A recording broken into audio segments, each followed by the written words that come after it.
The Palestine cause is just about people that were displaced and thrown out by colonizing Jews from Europe.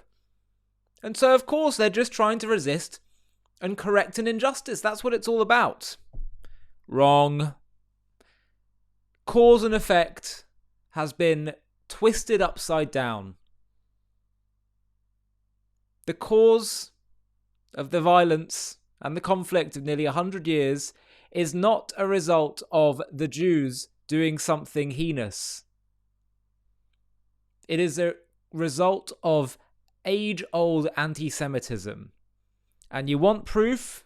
There is no clearer proof than the fact that the leader of the Arabs of British Mandate Palestine, before there was an Israel, colluded with Hitler to help expand his plan for the final solution. Have a watch of this video. This is about Hajj Amin al-Husseini. I think it comes from the History Channel. I found it online, and it's such an important clip that explains the history so clearly and in a way that many people don't really seem to appreciate. Have a watch. On November 20th, just 3 months after Hitler invades the Soviet Union, the Grand Mufti Amin al-Husseini is in Berlin, safe from British pursuit. He is welcomed to the Nazi capital by the German Foreign Minister, von Ribbentrop.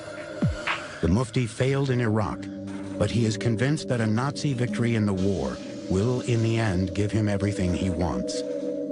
Once again, he asks von Ribbentrop for German promises to support Arab independence.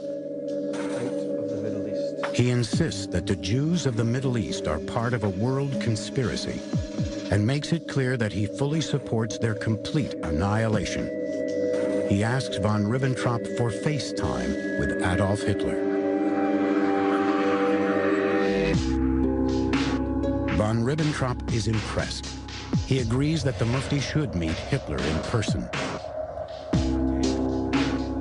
The Grand Mufti wanted Hitler to promise an Arab national state in the Middle East, in the ancient lands of Islam. And that's exactly what Hitler was willing to offer them, either quietly or openly, depending upon the nature of the context. 8 days after he is greeted in Berlin by von Ribbentrop, the Grand Mufti has his long sought-after meeting with Adolf Hitler.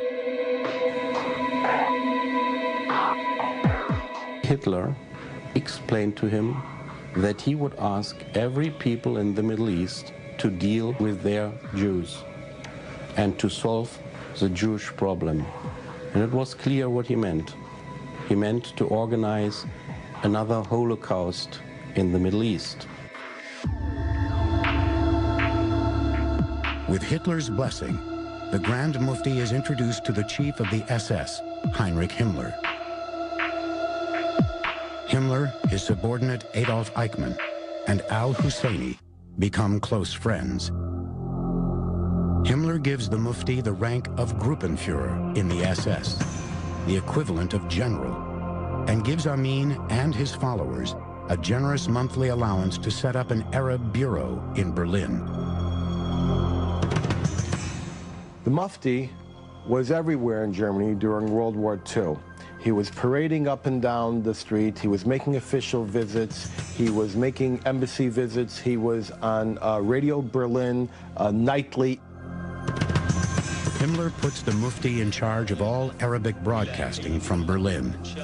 Over the airwaves, al-Husseini repeatedly calls for another Arab uprising against the British. He also rails against the Jews, inciting Arabs to, quote, kill the Jews wherever you find them.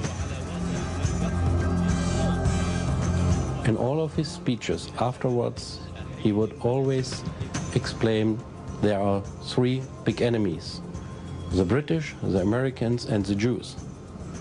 He would depict America as the big enemy of the Arabs. The Mufti hated Jews. He hated Zionism. His goal was to destroy the Jews, kill them before they were allowed to immigrate. In 1943, the Grand Mufti learns of plans by Hungary, Romania, and Bulgaria, countries allied to Germany, to let thousands of Jews leave for the safety of Palestine. Through his influence with Himmler and von Ribbentrop, the Mufti immediately has the programs canceled.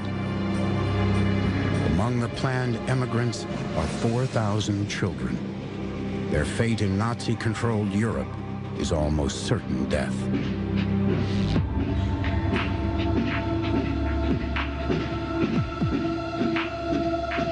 In the last 4 years of war, Germany has suffered enormous casualties on the battlefield.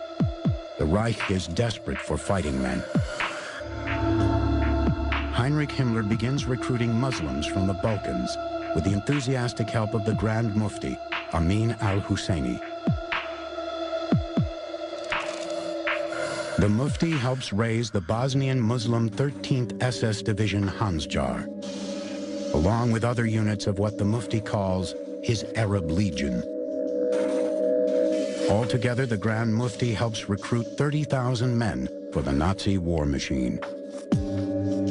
Ironically, in Nazi racial theory, Arabs are seen as inferior racial stock and not eligible for SS membership.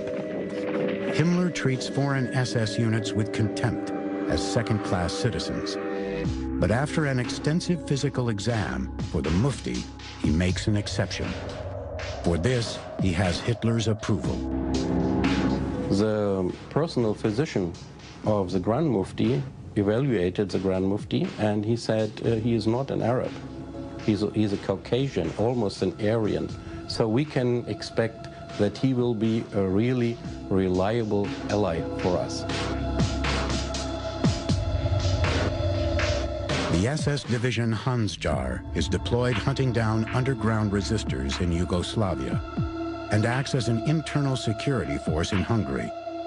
The division is responsible for a series of atrocities against partisans and Jews. In April 1945, as Allied troops fight their way through Germany in the last battles of the war in Europe, the story of the Mufti's Muslim regiments takes one final twist. As the cataclysmic battle for Berlin rages around Hitler's bunker, among the Nazi troops making their last suicidal stand are 100 men of the Mufti's Arab Legion.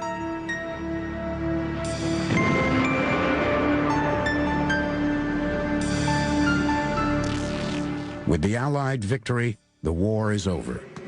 But the influence of Nazi Germany on the Middle East is far from over.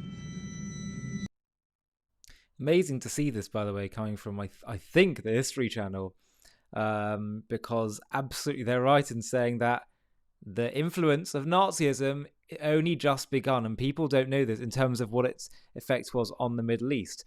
This is a telegram from Himmler to the Grand Mufti. He said, "The National Socialist movement of the Greater Germany Reich has since its inception upheld the fight against world Jewry.